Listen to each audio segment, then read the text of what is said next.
All right, the bill before us is House Bill 1932. It is Delegate Levine's bill.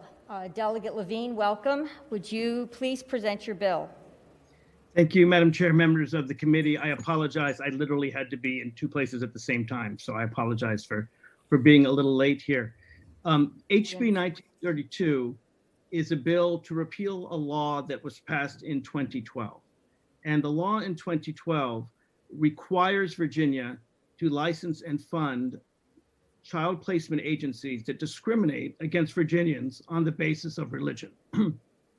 What the current law does, it says that if you have an agency that refuses to place children in families because of the family's religion or because of the family's sexual orientation, or really based on any religious tenets they have, they can refuse to replace that child, and that Virginia must not only license that agency, they must fund that agency. Now, prior to 2012, such agencies existed and were licensed in Virginia and certainly were around. But the 2012 bill is the first and one of the few places in the Virginia Code where religious discrimination is not only permitted, but required by law. My bill repeals that. And it's important to note that there are a lot of children in Virginia that need a home. Virginia, unfortunately, is down at the bottom, 48th or 49th, in placing foster kids. And the foster kids that are most difficult to place are the ones, frankly, who have disabilities, mental or physical disabilities, or perhaps they've had some trouble with the law. And there are families ready, willing, and open to take these kids. And actually, gay families are 7 times more likely, statistics show, to take some of these kids that are hard to place than straight families. And so when you lessen the pool of available families, you are making kids more likely to age out of the system. And another thing that should be of note is that some 20% of children in our foster care system are gay or transgender. And you might ask, why would that be the case? And the answer is there are parents who kick the kids out of their homes for being gay or transgender. And so these kids are already feeling pretty unloved by their parents. They've been kicked out of their home for no fault of their own. And then to have a placement agency say, oh, sorry, we also don't think you're good enough to have a family, or we don't think this family is good enough to have you, and we're gonna place you with a family that hates the fact that you're gay, just like your other family. Well, then I have to get into the question of why some 40% of LGBT youth have considered suicide. And in fact, kids that are kicked out of their families are 8.4 more times likely to choose suicide. So this is really a very dangerous practice. It's a very dangerous practice to children. And again, the bill is actually fairly modest. All it does is repeal the requirement that Virginia license and fund these agencies. It doesn't actually prevent Virginia from licensing and funding these agencies as they did prior to 2012, but it says it's no longer required. And with that, Madam Chair, I know there are a number of people who want to speak to the bill. Thank you. Thank you, Delegate Levine. I know that some members have questions, and before I get to speakers, I'm going to allow our members to ask you questions. And I believe one of our committee members will have a amendment to your bill, and we would like to discuss that before we take public comment. So, colleagues, do you have any questions you would like to ask Delegate Levine at this time?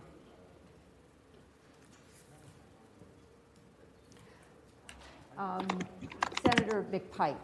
Thank you, Madam Chair. First, I'd like to thank the delegate for his work. I think he's identified some really important things that are in our existing code that clearly have a difficult sort of moral framework that I think is before this committee to deal with. One of which is religious freedom. The other is discrimination. Having said that, taking a look, I know one of the concerns is how to provide the appropriate response to faith-based organizations to provide service, which they do today. And as I think the delegate rightly pointed out, there are a number of different agencies that within the faith framework do a considerable amount of good work. However, the practice of having policies or procedures that discriminate are difficult to reconcile when we use taxpayer dollars. And I think the existing code under 63.2, 1709.3, Section C specifically state that the state and local agency cannot deny a child placing agency any grant or contract. And so that whole section basically lists out a government endorsement and use of taxpayer dollars to discriminate. And I think, to me, at the core, that is wrong. Having worked with stakeholders over discussions over the last several days, I've also heard concern from the faith-based organizations that they also do not want to lose the ability to have a licensure while also protecting their faith-based arrangements and to being able to apply that faith consistently in the application of that license.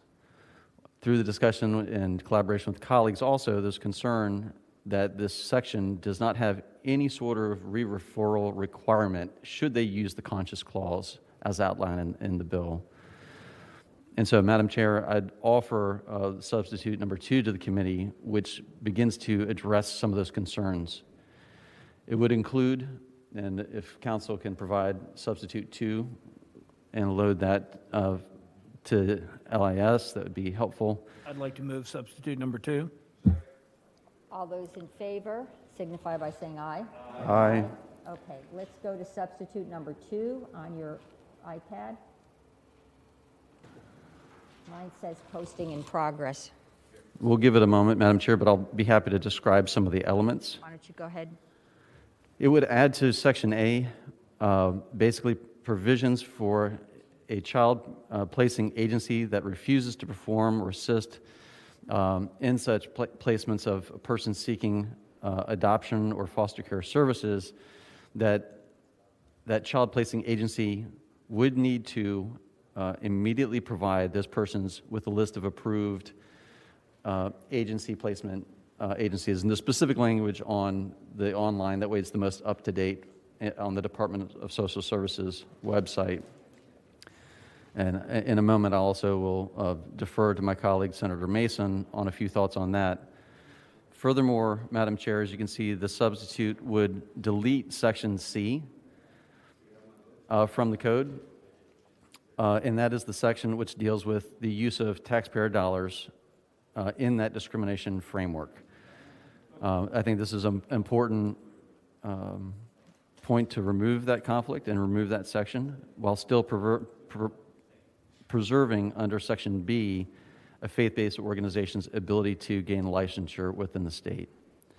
Furthermore, the enactment included in the substitute would delay the removal of Section C until July 1 of 2022 for the sole purpose of 2 things, Madam Chair, one of which is we know that there's a Supreme Court case pending, Fulton versus City of Philadelphia. Additionally, this gives time for DSS and the department to evaluate transitions and also have discussions with those existing faith-based providers in terms of whether or not they're going to continue to participate without grants.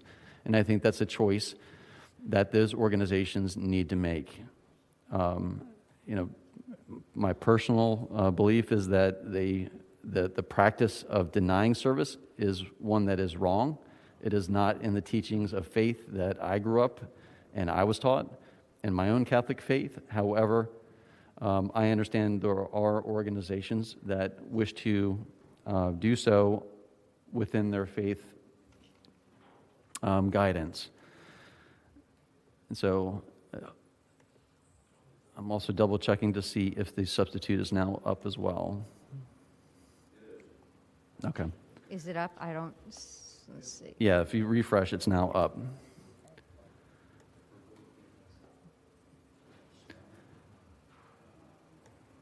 Let me hit. So you can see sort of the lines 14 through 18 are added to Section A.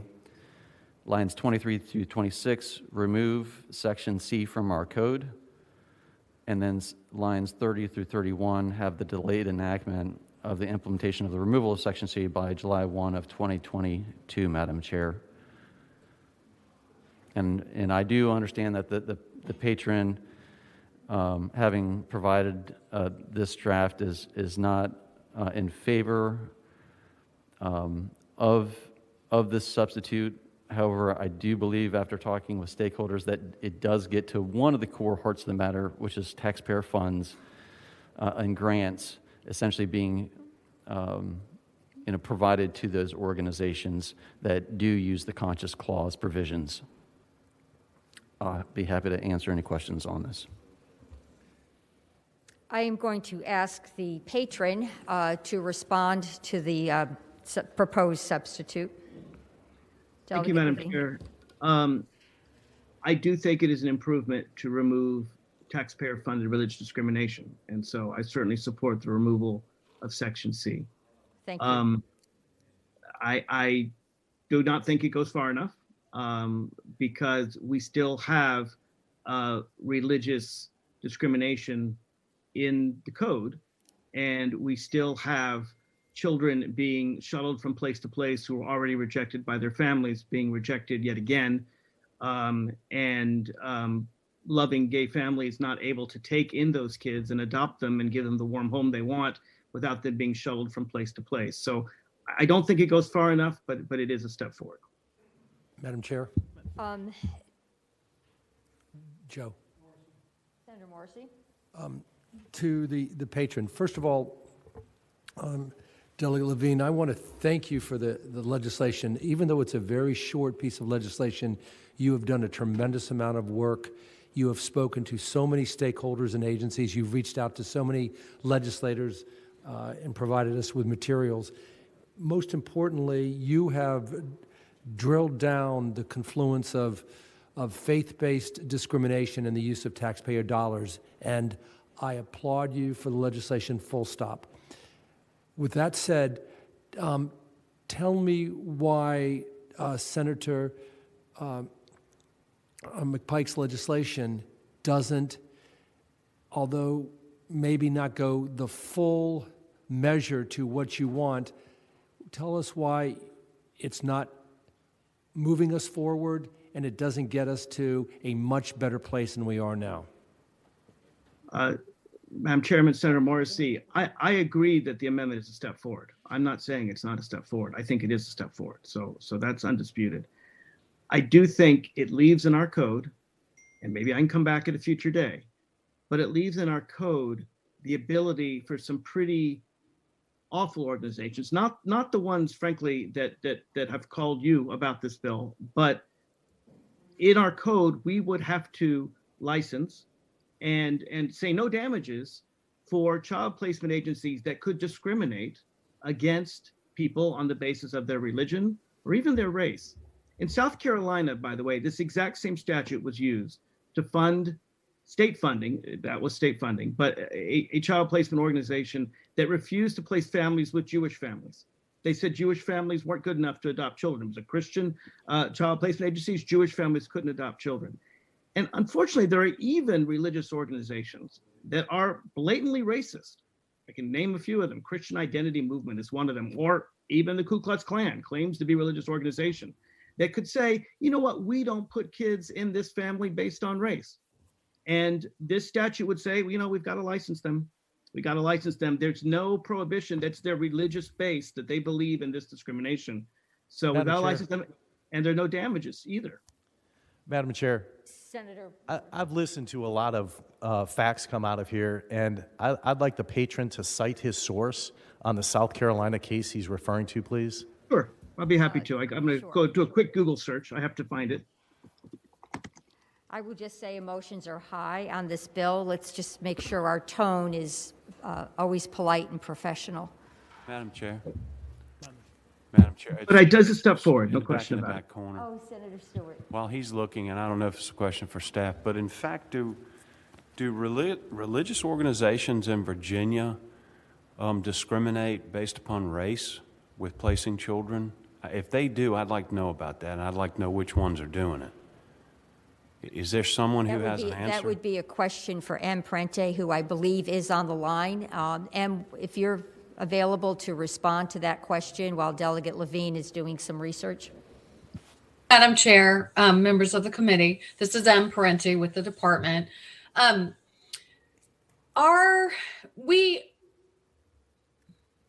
We're locally administered, state supervised, and there are many LCPAs across the state.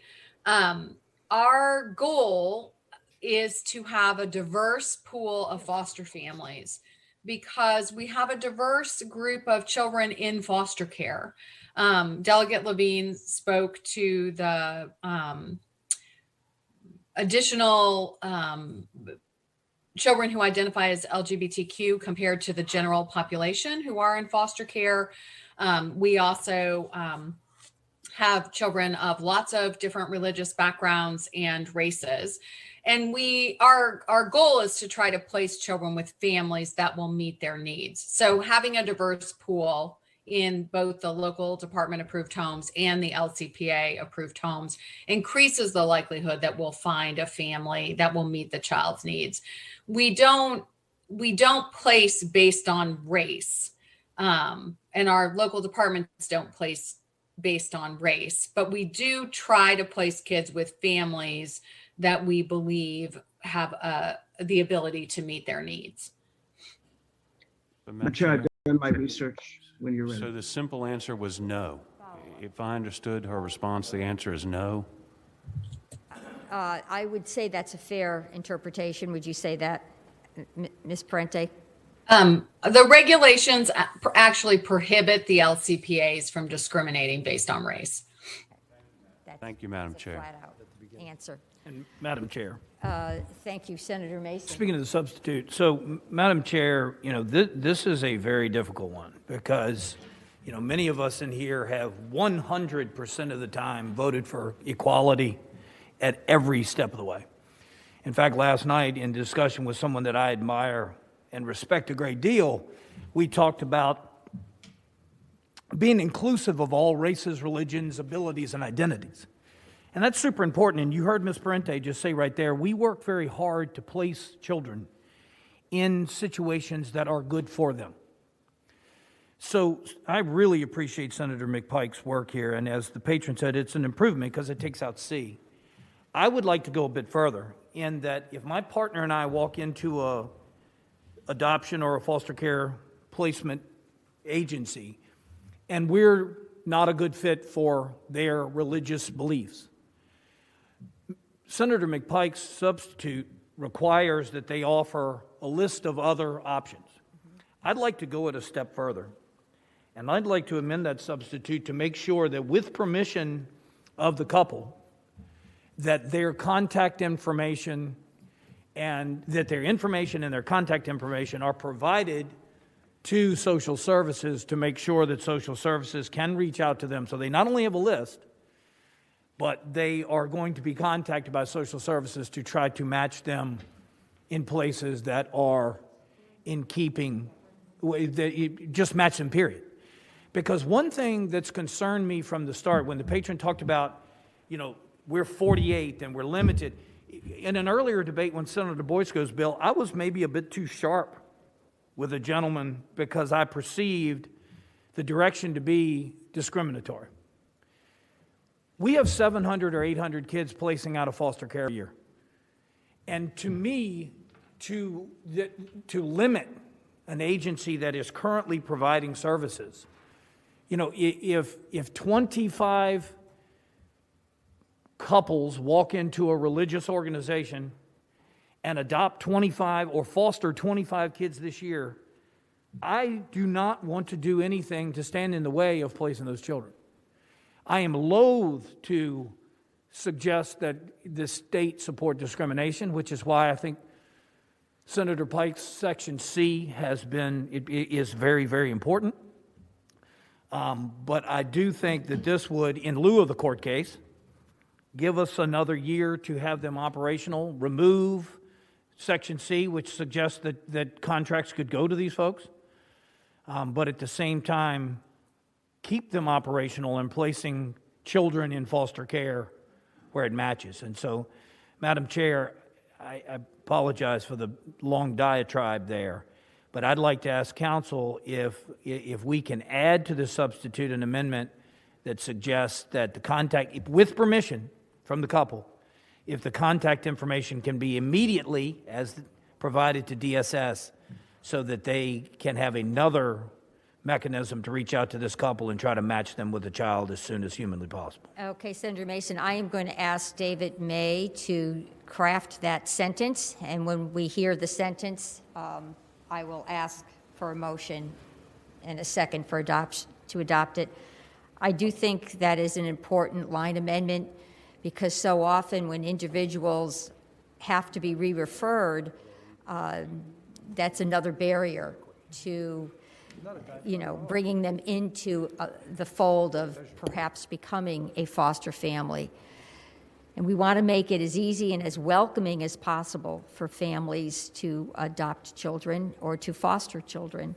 So I'll ask Mr. Mays. I was taking some airtime so you could. Madam Chair? Are you ready? Before I call on you, Senator Spruill, let me ask Yes, ma'am. David May to read the line amendment. Madam Chair, Senator Mason, yeah, I've drawn up something. I guess the easiest way is probably I'll just read through how the entire new sentence would look. I just added into the existing sentence that we were already adding.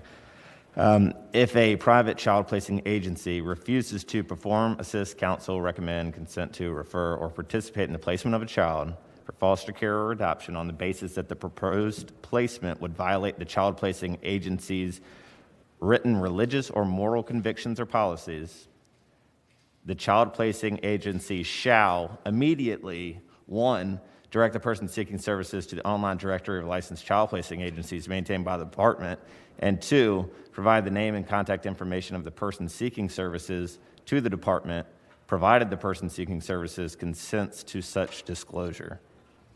Okay.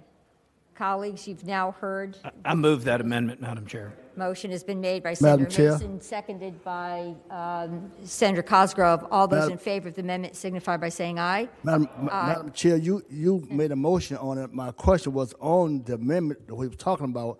I wanted to know as the patron, how did he feel about it? You got a vote already.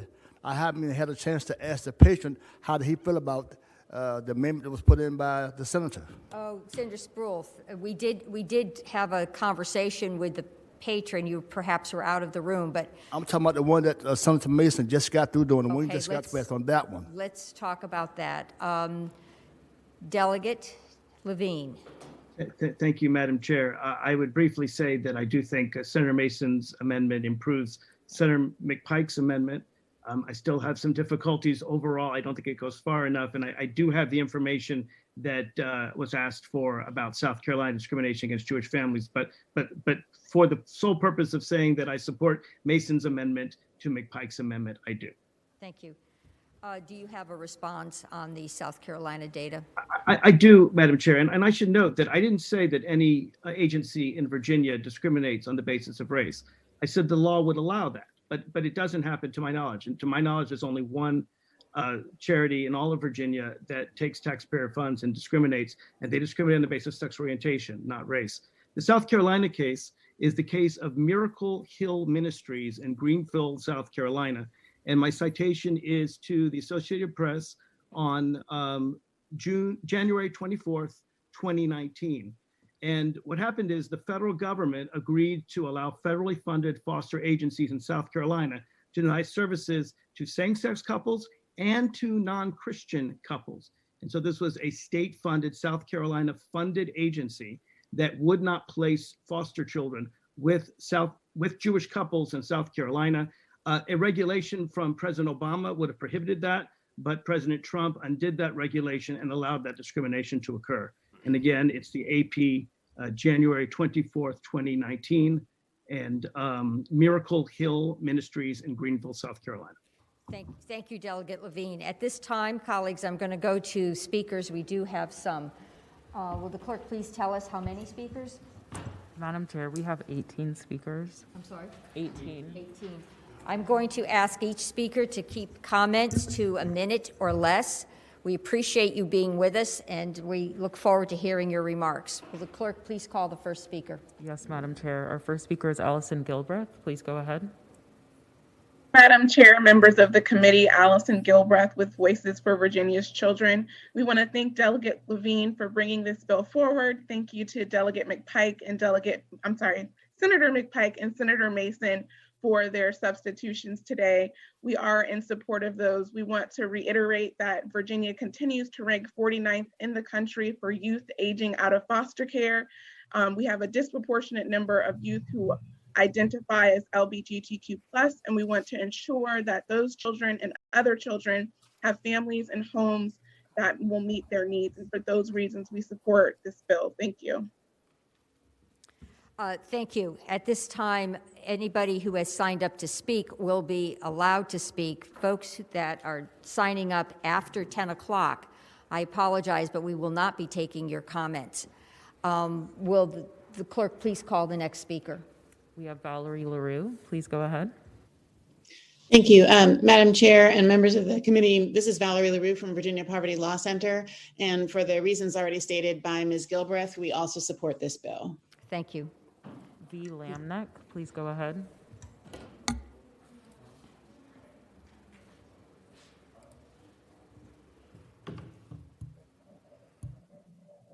V. Lamneck.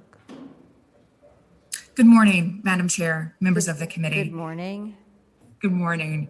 My name is V. Lamneck. I'm the Executive Director of Equality Virginia. We're the Commonwealth's leading organization advocating for LGBTQ equality. And we do support this bill with the substitute. I will say that we are disappointed that we are not moving forward with the full repeal because, in effect, we would still have discrimination on the books. When you look at the historical discrimination of LGBT people in our country, it's counterproductive to have a message still in the books that it's okay to discriminate. This is a step forward, but the state is still essentially sending the message that LGBT families are not welcome.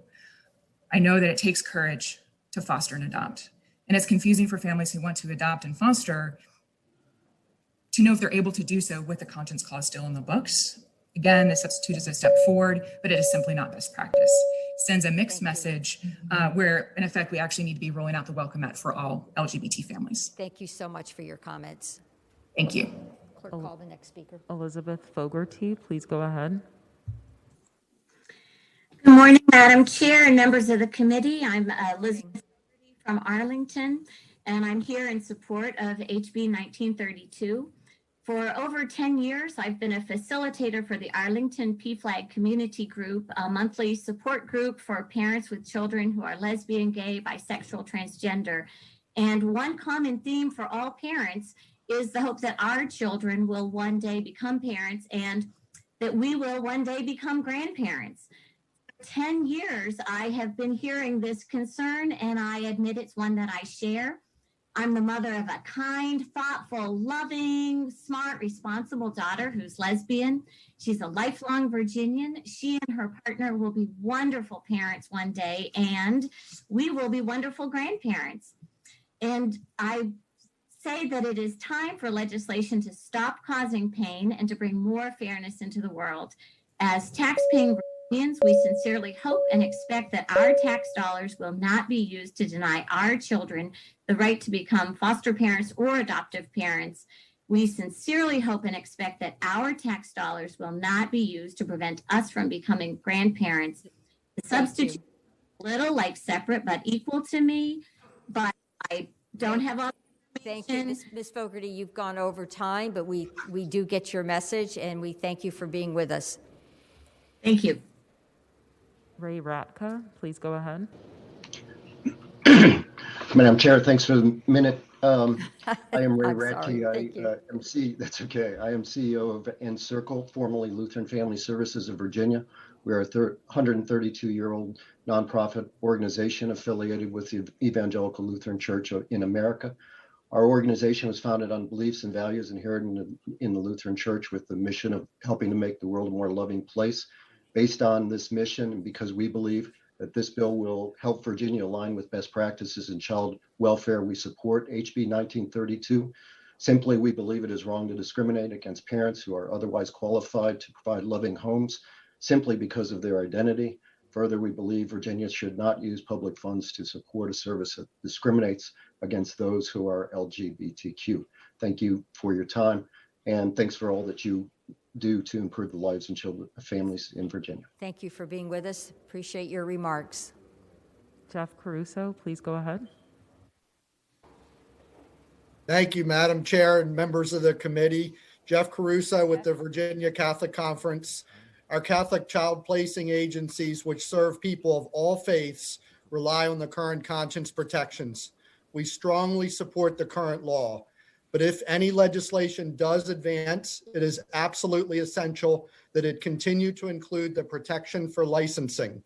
In 2011, groups, including one or more who testified today, made a push at the State Board of Social Services to end licensure for agencies with our beliefs about marriage.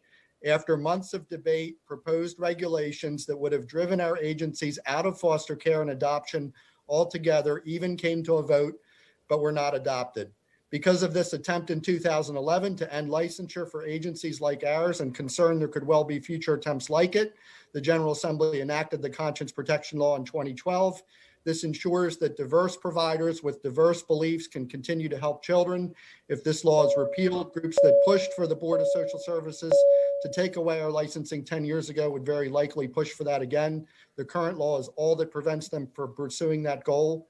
Preserve faith-based agencies. They are an essential part of the community. They are an indispensable part of the solution. Thank you. Thank you. You Madam gave Chair. us a lot of information in 1 minute. Excuse me, Jeff. Madam Chair, do you want to take all of the statements before the members ask questions of individuals, or do you want us to pose questions after? Do you have a specific I do. question to this individual? I do. Okay. Thank you. I don't want a long back and forth, but go ahead and ask this individual a question. Just a couple of questions. Good morning, Jeff. Good morning, Mr. Caruso. How are you? Good morning, Senator Morrissey. Good morning, Madam Chair. Good morning.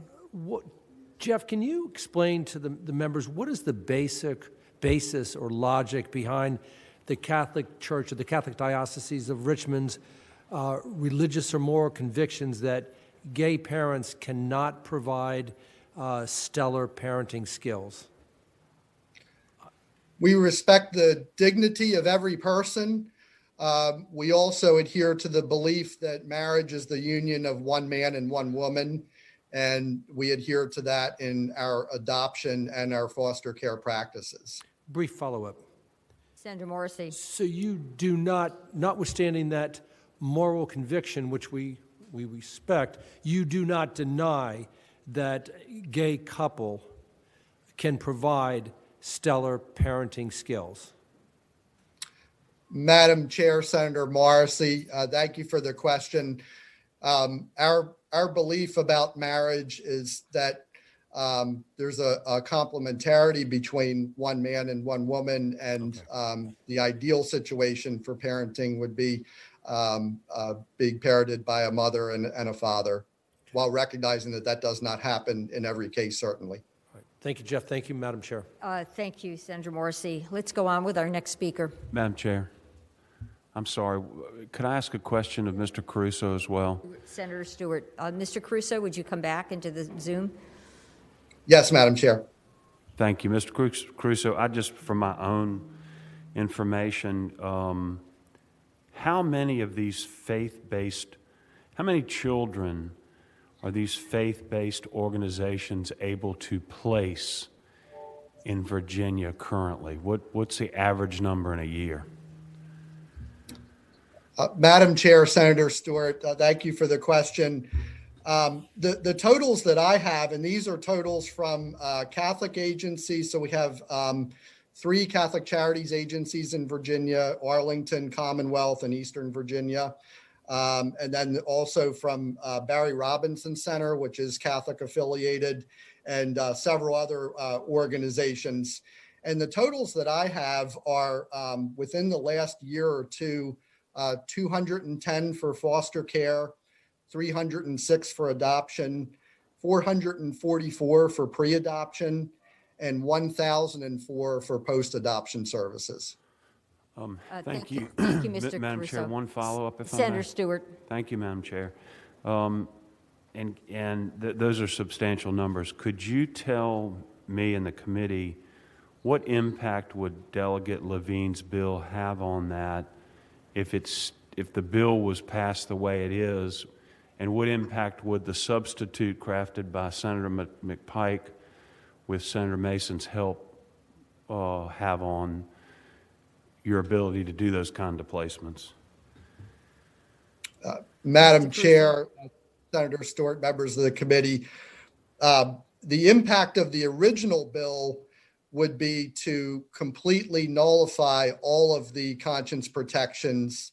So the original bill says that has specific protections for licensing, for state funding, and for liability. If you go with the original bill, that takes away every single one of those protections, including the most fundamental one to us, which is the licensing. If you go with the substitute bill, that takes away the protection specifically for the state funding, and there are several agencies that do have some state grants and contracts.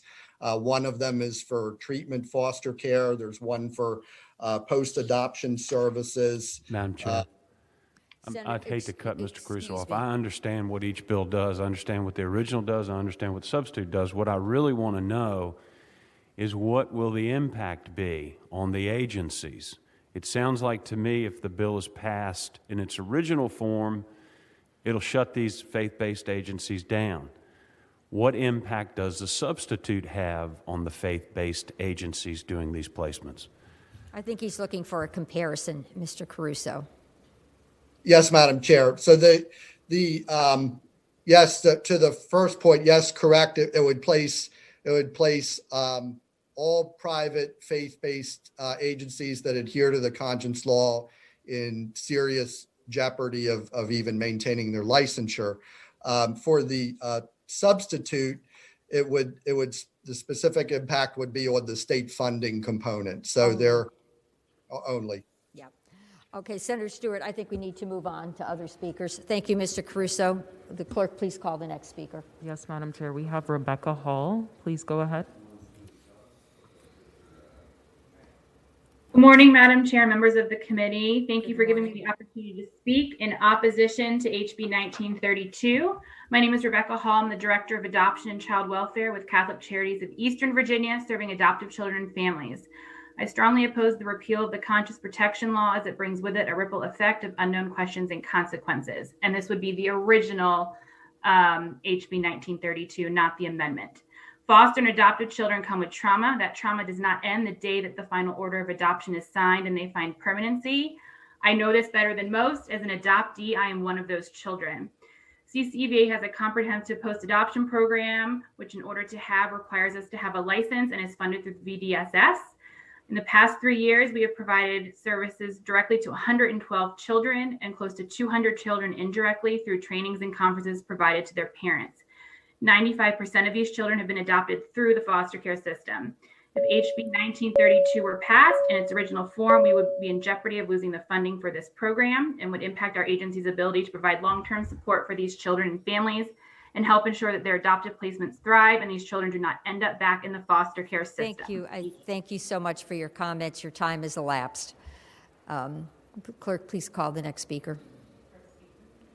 Chris Seaton, please go ahead.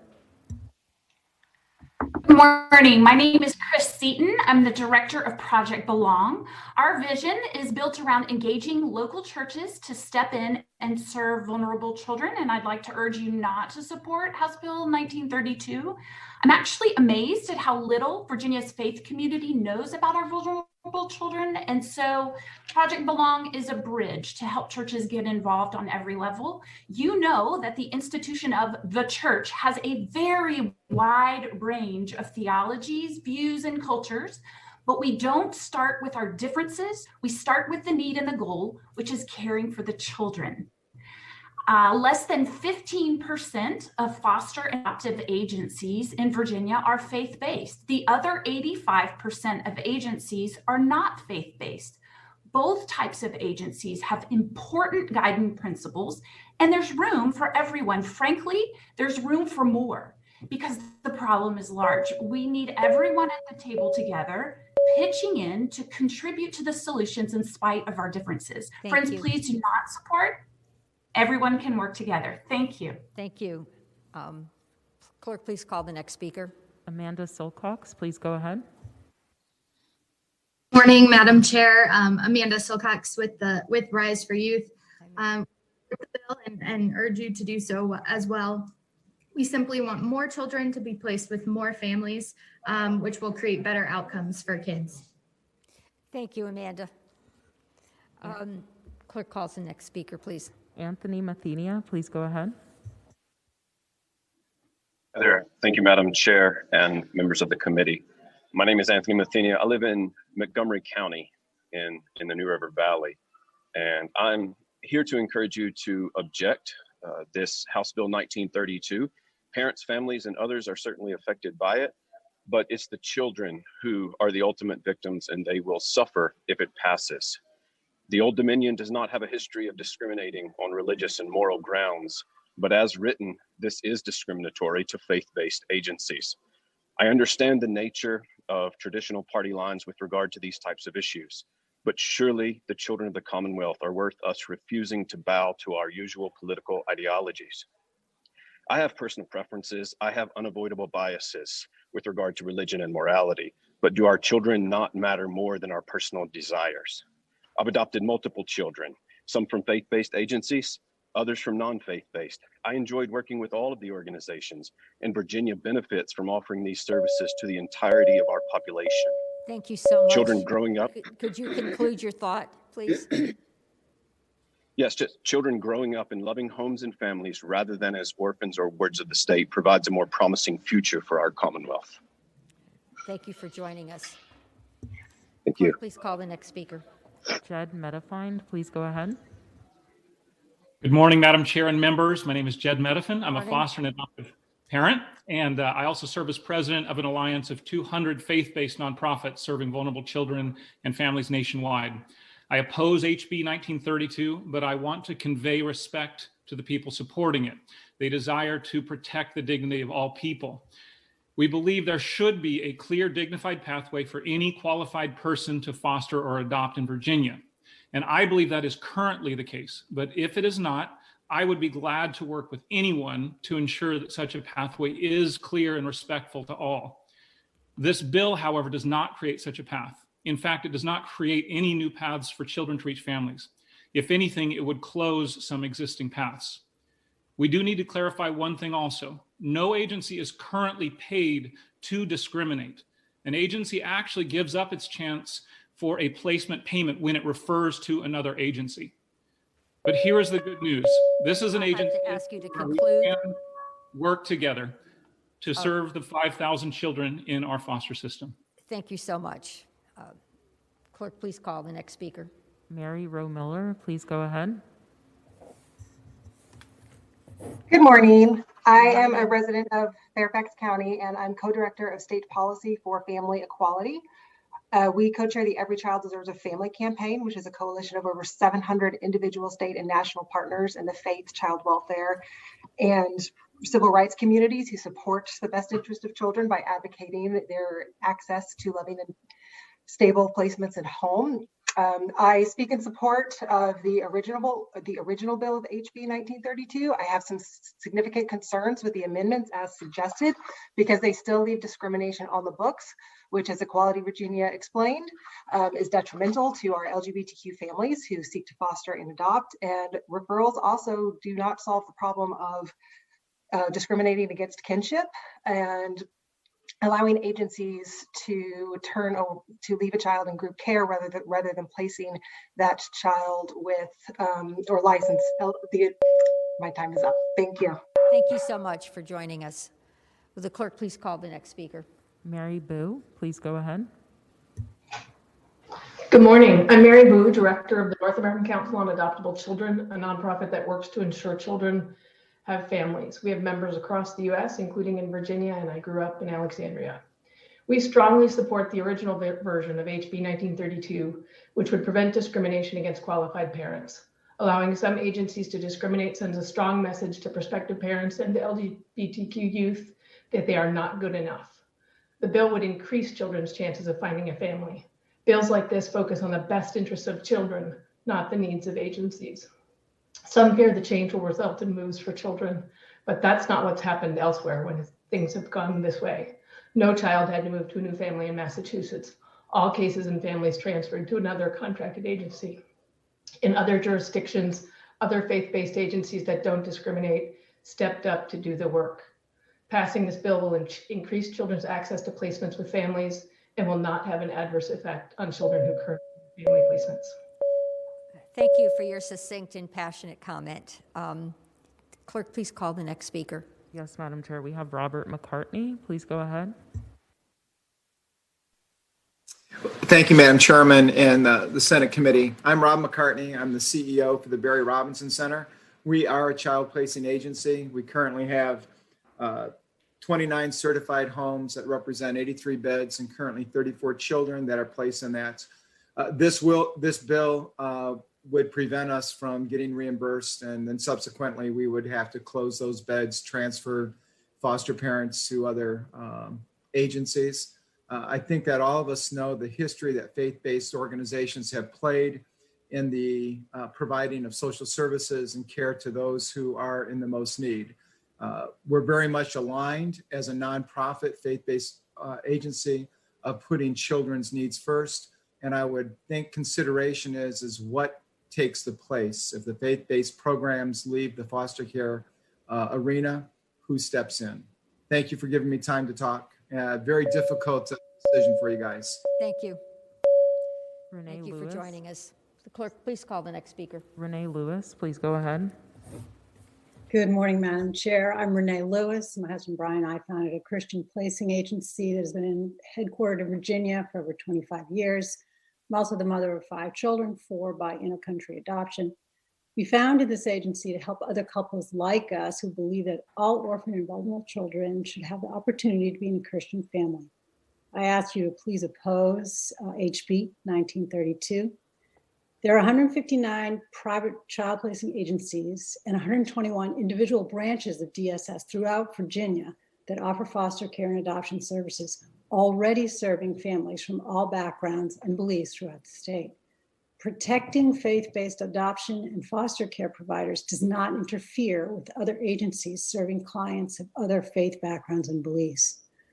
Our agency places orphan children into loving Christian families, but we especially advocate for children who are hard to place, like teens and children with urgent medical and special needs, including threatening heart defects, HIV, lower limb paralysis, things of this nature. And we've completed thousands of adoptions in Virginia and all across the US without state funding. I urge you to oppose HB 1932, which would repeal the Conscience Clause and provides our agency with the protections we need to fulfill our mission. Thank you for joining us this morning. Will the clerk please call the next speaker? Yes, Madam Chair, we have Monique and Aaron Ransom. Please go ahead. Good morning, and thank you for having us. Good morning. I am Monique, and this is my husband, Aaron. We are adoptive and foster parents. Our 2 oldest kids are adopted. We currently have 1 biological child, and we are foster parents to 2 foster children, 1 whom we are currently moving towards adoption. And we, went through a Christian agency, our first adoption, and it was huge for us as Christians and believers of having the support of a Christian agency that had the same vision and purpose as we did. So we strongly oppose the original bill. Okay, thank you. Thank you for joining us, and thank you for your compassion. Will the clerk please call the next speaker? Yes, Madam Chair, we have Alexis Johnson. Please go ahead.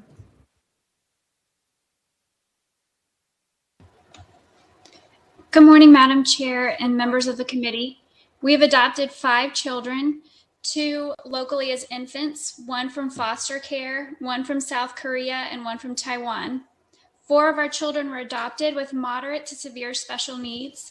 We chose agencies that aligned with our religious preferences because we felt this would enable us to feel comfortable and best understood. Both the home study and the post-placement processes are very personal and require adoptive parents to openly discuss personal details about their lives and families. Faith-based agencies are important in Virginia because they help adoptive families with the same religious faith feel more comfortable with this level of openness and intimacy. Thank you. Thank you. Thank you for your wonderful work. Thank you. Patricia Will the clerk Logue. please call the next speaker? Patricia Logue, please go ahead. Please unmute yourself. This is Tricia Logue.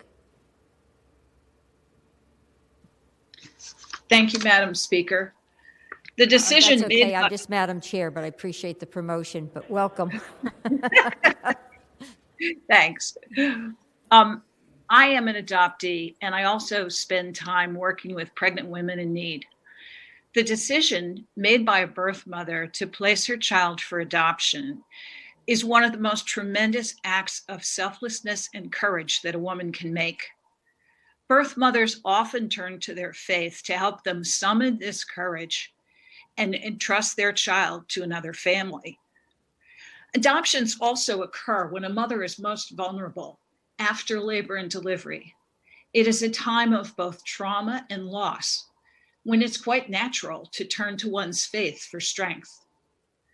House Bill 1932 will not change the practices of the adoption agencies that use their faith to inform their service to others. It will simply force them to close their doors if passed without amendment. Please do not deny these brave women, these birth mothers, the opportunity to place their child for adoption through a faith-based process. Thank you for your comments. Clerk, please call the next speaker. We've concluded? Okay. All right, colleagues. House Bill 1932, as amended, is before us. Are there questions, or we did not hear an answer, I think. Was it Senator DeStefano? I believe Delegate Levine did respond to your question, but you had asked for a moment of personal time. Yes, ma'am. He did. Delegate Levine, thank you for doing that. I also wanted to say I'm glad it happened in South Carolina, not in Virginia. Thank you. Okay. And thank you again for citing your source. Delegate Levine, do you have any closing comments? I do, Madam Chair, and I'll be brief. I know it's been a long discussion. I think there's some misconceptions about this legislation. If you look at the impact statement and put together by DSS, put together by Imparenti, it makes clear that 0 children are expected to be impacted by the original version of this bill. And that's because the bill gives time if there is a move, but generally what the move means, I want to be very clear, it doesn't mean parents are suddenly saying, I don't love you anymore, foster child. What it means is that their services, their checks come from a different faith-based organization. The vast majority of faith-based organizations in Virginia do not discriminate. And I think it's very important to point that out because the ones that do were conflated with the ones that don't. And actually some discriminatory agencies like the one you heard don't take Virginia funds. So the bill has to do with the 1 out of 159 that actually takes state funds and discriminates. And the last thing I would say is that, remember, this repeals a law that was put in place in 2012. Virginia had foster care agencies long before 2012. They had religious, faith-based foster care agencies long before 2012. They had discriminatory ones as well. All this does is return the law to where it was then, and then we don't have in the code an express protection for religious-based discrimination. It would be up to Virginia to decide what to do next. I do think that Senator McPike, along with Senator Mason, would improve current law. I would prefer that the whole thing, frankly, go, but I understand the way this works, and I do think it is an improvement over the current law. And with that, I'd ask people to support it. Thank you, Delegate Levine. As you know, making laws, we have to think about lots of implications, and it is far-reaching. So I think this midway step proposed by my colleagues is probably the prudent approach at the moment. Madam Chair. Madam Chair. Senator Boysko. Thank you. I'd like to thank Delegate Levine for bringing this up. This is, as you know, something that's important to me personally. But I really appreciate all the testimony that everybody gave, because I know that all of us in this room and everybody who has participated in this hearing cares about children first and foremost. And I think that I am very pleased that Senator Mason and McPike have worked hard to try to find consensus, and just really wanted to express my appreciation and gratitude for this whole process. Thank you, Senator Boysko. Madam Chair. Is it Senator Mason? Yes, ma'am. Thank you, Madam Chair. This is probably one of the toughest bills that I've looked at this year. The first 5 or 6 speakers and their organizations have taught me every single thing I know about foster care and adoption in the last 3 or 4 years. And I think they came supportive of the original, and maybe some swallowing hard to support our combination. And let me be super clear. If we could line up same-sex couples to adopt every single kid or foster every single kid in Virginia right now, I would quit my job and work to help them do it. I think they're amazing parents, they're amazing opportunities for kids, and we want to place everyone. Where I struggled with this one is with so many children waiting adoption, waiting foster care. We're constantly talking about reducing our population in group homes. I was just very torn by anything that could conceivably impact the placement of children. I thank Senator McPike for such hard work and extending this. We'll see what the court case holds. We push it out a year. We remove the Section C, which I think is very important to us all. But this was a difficult one, Madam Chair, and I appreciate everyone's work and appreciate your indulgence. It was challenging, and fortunately, I think everyone here shares the same goal about providing the best care for each child in the Commonwealth, and we always want to act in the best interest of each child. So we're trying to do that, and we're trying to do it in a way that is fair and that really recognizes the attributes and values that every organization can bring to the table. So, Madam Chair. Any other comments? Senator Stewart. Thank you, Madam Chair. As I would echo the comments of Senator Mason, except I remain torn. I'm not Catholic, but I respect another individual's religious rights. And that's what disturbs me about this bill. I agree with Delegate Levine, and I don't find myself agreeing with Delegate Levine very often, quite frankly. But I agree with him that we should not condone discrimination against lesbian and or gay couples, that they should have the same equal rights as everyone else. But as I understand it, there are agencies that will work with those couples and place children with them. There are those that would prefer to go to a Catholic placing agency, and I guess this bill boils down to Catholics. While I would agree that there should be a path to end the discrimination against lesbian and gay couples, I don't see that we should be infringing on the Catholics' religious beliefs. And in an effort to do that, today with this bill, the only people that end up suffering are the little children that need a home, and for that reason, I can't support this. Colleagues, the substitute is before us. I move to report the substitute as amended. Okay, a motion has been made by Senator Mason and seconded by Senator McPike. This does not have to go to Finance, so this will go right to the floor. And I want to personally thank Delegate Levine for taking this issue on and the enormous work you've done to really move our Commonwealth forward, to make us the welcoming place we want to be. So I'll ask the clerk to open the roll.